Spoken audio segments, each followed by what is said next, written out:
এইটা যদি করতে পারো, ইত্তাকিল মাহারিম, এই কাজটা যদি করতে পারো, তাকুন আবাদান নাস, তুমি এই সব মানুষের মধ্যে, গোটা সমাজের মধ্যে সবচেয়ে বড় ইবাদত গুজার হিসাবে আল্লাহর খাতায় গণ্য হবা। আপনি যদি এই কাজটা করতে পারেন, নবী আলাইহিস সালামের বাতানো পদ্ধতি অনুযায়ী, আপনি হবেন সমাজের সবচেয়ে বড় ইবাদত গুজার, আপনি হবেন সমাজের সবচেয়ে বড় মুত্তাকি, আপনি হবেন সমাজের সবচেয়ে বড় পরহেজগার। এই যে আমরা পরহেজগার বলি, পরহেজ শব্দ উর্দু ফার্সিতে পরহেজগার মানেই হলো, এটা ফার্সি শব্দ, পরহেজ মানে বাঁচা, পরহেজগার মানে যে বেঁচে থাকে, মানে হারাম থেকে বেঁচে থাকে।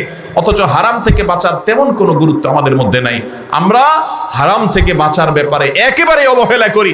বেশিরভাগ মানুষ দেখবেন যে করণীয় কাজ যাই করি না করি, হারামের মধ্যে আমরা সারাক্ষণ হাবুডুবু খাই, সারাক্ষণ আমরা হাবুডুবু খেতে থাকি। আমাদের সমাজে হারামে লিপ্ত হওয়াটাকে এত খারাপ করা হয় না, অথচ এটা হলো সবচাইতে খারাপ জিনিস। অতএব আমরা হারাম থেকে বেঁচে থাকার জন্য সংগ্রাম করব তো ইনশাআল্লাহ, চেষ্টা করব তো ইনশাআল্লাহ। হারামের তালিকা করবেন তো ইনশাআল্লাহ, হারামের তালিকা করবেন যে আপনার মধ্যে আমার মধ্যে কি খারাপ জিনিস আছে, এরপর একটা একটা করে পরিত্যাগ করব। আরশ আজিমের মালিক আমাদেরকে তৌফিক দান করুন। হারাম থেকে বেঁচে থাকবেন কিভাবে, বুদ্ধি কি, পরামর্শ কি, উপায়টা কি? উপায় নাম্বার 1, যে কথাটা বললাম, অর্থাৎ কোনটা আল্লাহ তাআলা হারাম করেছেন, নিষেধ করেছেন, সে সম্পর্কে জেনে আপনার মধ্যে সেগুলোর কোনটা কোনটা আছে পারলে একটু একটা ডায়েরিতে নোট করে ফেলেন, এবং প্রায় দিন ওইটা উল্টে একবার করে একটু দেখেন। দেখলে আপনার ভিতরে বিবেচনা বোধ আসবে, জাগ্রত হবে, আপনার ভিতরে চেতনা জাগবে যে আমি হারাম, এতগুলো হারাম আমি বয়ে বেড়াচ্ছি, আমার মধ্যে আছে। আপনার মধ্যে ভালো হওয়ার তাগাদা ফিল হবে। ভাইরা আমার, একসময় মানুষকে ভালো হতে হয়। আমরা কবরমুখী জীবনে এগিয়ে যাচ্ছি, প্রতিদিন কবরের দিকে আমাদের একটা দিন চলে যাচ্ছে, একটা কদম আগায় যাচ্ছে। কখন মালাকুল মউত হাজির হবে আমরা জানি না। নিজেদেরকে সংশোধন করতে হবে কি হবে না ভাই? ইয়াউমা লা ইয়ানফা'ু মালুন ওয়ালা বানুন ইল্লা মান আতাল্লাহ বিকলবিন সালিম। এই টাকা পয়সা, সহায় সম্পদ, পরিবার পরিজন, যেগুলো নিয়ে সারাদিন মত্ত, এর কোনোটা কাজে আসবে না ভাই। অন্তরটাকে পরিচ্ছন্ন করে, পবিত্র করে এটা নিয়ে যদি যেতে পারেন, তাহলে এটা আল্লাহর কাছে কাজে দিবে। আল্লাহ বলবেন, তোমাকে একটা পরিচ্ছন্ন অন্তর দিয়ে পাঠাইছিলাম, সেখানে গুনাহ দিয়ে এটাকে কালো করে নিয়ে আসছো, এই জন্যই শাস্তি হবে। এই জন্য ভাইরা, হারাম থেকে বাঁচার জন্য, গুনাহ থেকে বাঁচার জন্য তালিকা করতে হবে। তালিকা করে ওইটা মাঝে মধ্যে দেখবেন। শুধু দেখলেই আপনার ভিতরে এক ধরনের বিবেচনা তৈরি হবে যে এটা দরকার। নাম্বার 2, দ্বিতীয় করণীয় হলো হারাম থেকে বাঁচার জন্য হারাম কাজগুলোর যে ক্ষতিকর দিক দুনিয়াতে এবং আখিরাতে। আমরা মুখে বলি হারামে আরাম নাই, অথচ খুব আরামের সাথে হারাম কাজ করি, ঠিক না বেঠিক? হারামে আরাম আছে নাই? করতে সাময়িক একটু আরাম মনে হতে পারে, কিন্তু আরামের পরে আবার ব্যারাম আছে না নাই?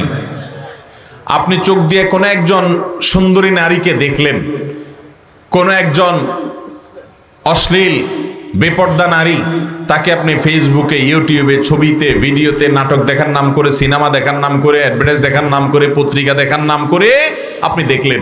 দেখে মনের যত স্বাদ আছে স্বাদ মিটিয়ে আপনি তাকে দেখলেন। দেখে আপনি স্বাদ পাবেন, ঠিক আছে, কিন্তু এই নগদ স্বাদের পর যখন আপনি হাতের নাগালে পেলেন না তাকে, তখন আপনার মধ্যে অস্থিরতা কাজ করবে কি করবে না বলেন? মনের মধ্যে অশান্তি আসবে কি আসবে না? প্রতিটা হারাম কাজ মানুষকে সাময়িক আনন্দ দিলেও স্থায়ীভাবে তাকে বিষাদের মধ্যে ফেলে দেয়। এই জন্য হারাম কাজগুলোর ক্ষতিকর দিকগুলো নিয়ে গবেষণা করবেন, স্টাডি করবেন, এবং সেগুলো যত বেশি স্টাডি করবেন, হারাম থেকে বাঁচার তাগাদা আপনার ভিতরে তৈরি হবে। নাম্বার 3, হারাম থেকে বাঁচার জন্য আপনি আল্লাহ রাব্বুল আলামিনের কাছে পানাহ চাইবেন। আল্লাহ, আপনি আমাকে তাকওয়া নসিব করেন। আল্লাহ, আপনি আমাকে গুনাহ থেকে বাঁচার তৌফিক দান করেন। আল্লাহুম্মা আতি নাফসি তাকওয়াহা ওয়া যাক্কিহা ওয়া আনতা খায়রু মান যাক্কাহা আনতা ওয়ালিয়ুহা ওয়া মাওলাহা।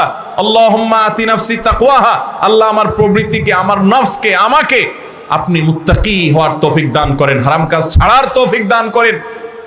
ওয়া যাক্কিহা ওয়া আনতা খায়রু মান যাক্কাহা, আমাকে আপনি পরিশুদ্ধ করে দেন, আমাকে আপনি পবিত্র করে দেন গুনাহ থেকে। আল্লাহর কাছে পানাহ চান। আর 4 নম্বর করণীয় হলো হারামের পরিবেশ থেকে বের হয়ে আসেন। কিছু হারাম আছে যেগুলো পরিবেশের কারণে হয়, ওই পরিবেশ থেকে সরে আসবেন, আল্লাহ তাআলা বাঁচার তৌফিক দিবেন। স্মার্টফোনের কারণে হারাম থেকে বাঁচতে পারেন না, এই ফোন ছেড়ে দিয়ে বাটন ফোনে চলে যান।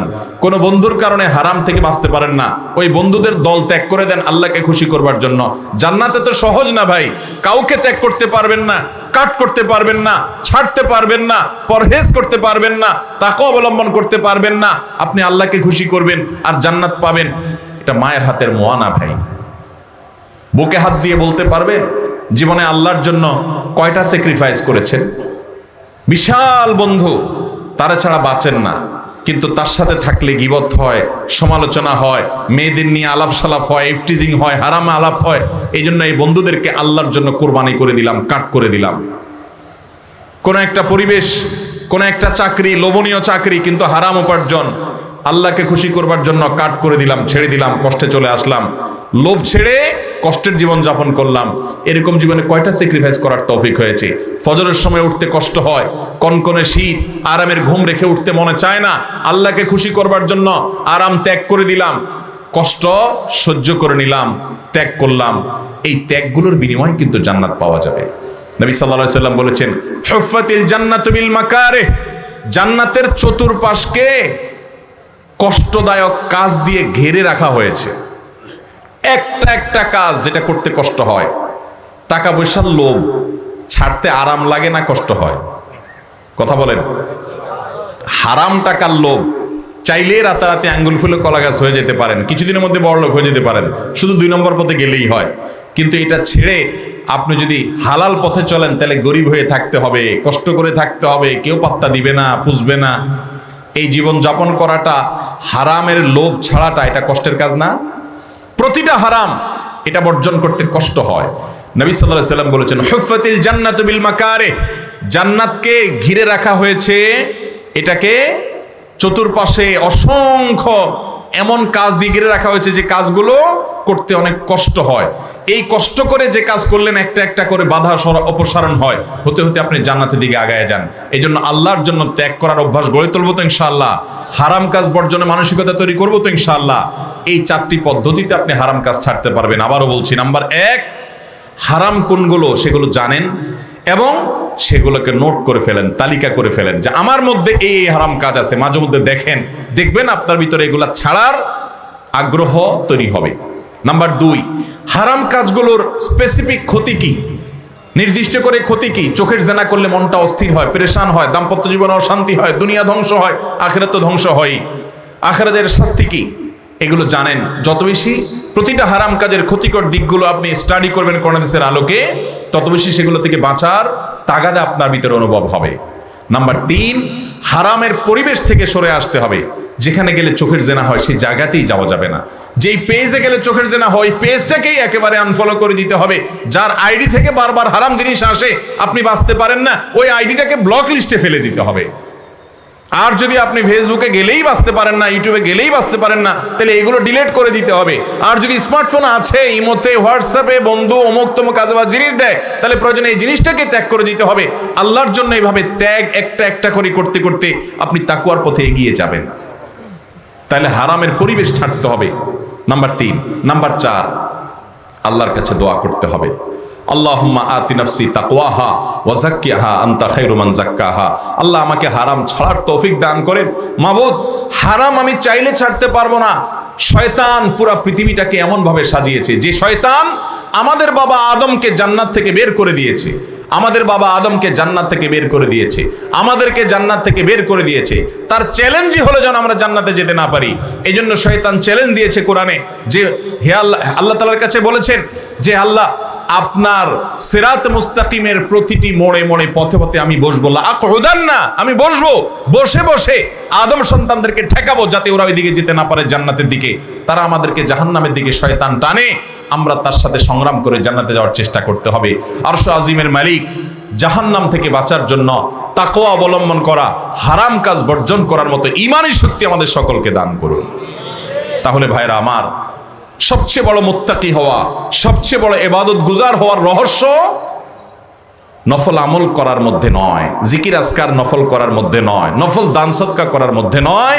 সবচাইতে বড় ইবাদত গুজার হওয়ার, সবচেয়ে বড় মুত্তাকি হওয়ার রহস্য হলো হারাম কাজ ছাড়ার মধ্যে, বর্জন করার মধ্যে। চেষ্টা করবো তো ইনশাআল্লাহ। আল্লাহ রাব্বুল আলামিন আমাদের সবাইকে সব ধরনের হারাম কাজ বর্জন করার তৌফিক দান করুন। জাযাকুমুল্লাহু খাইরা ওয়া আখিরু দাওয়ানা আলহামদুলিল্লাহি রাব্বিল আলামিন। আল্লাহুম্মা আতি নাফসি তাকওয়াহা ওয়া যাক্কিহা ওয়া আনতা খায়রু মান যাক্কাহা আনতা ওয়ালিয়্যুহা ওয়া মাওলাহা। আল্লাহুম্মা আতি নাফসি তাকওয়াহা, আল্লাহ আমার প্রবৃত্তিকে, আমার নফসকে, আমাকে আপনি মুত্তাকি হওয়ার তৌফিক দান করেন, হারাম কাজ ছাড়ার তৌফিক দান করেন। ওয়া যাক্কিহা ওয়া আনতা খায়রু মান যাক্কাহা, আমাকে আপনি পরিশুদ্ধ করে দেন, আমাকে আপনি পবিত্র করে দেন গুনাহ থেকে। আল্লাহর কাছে পানাহ চান।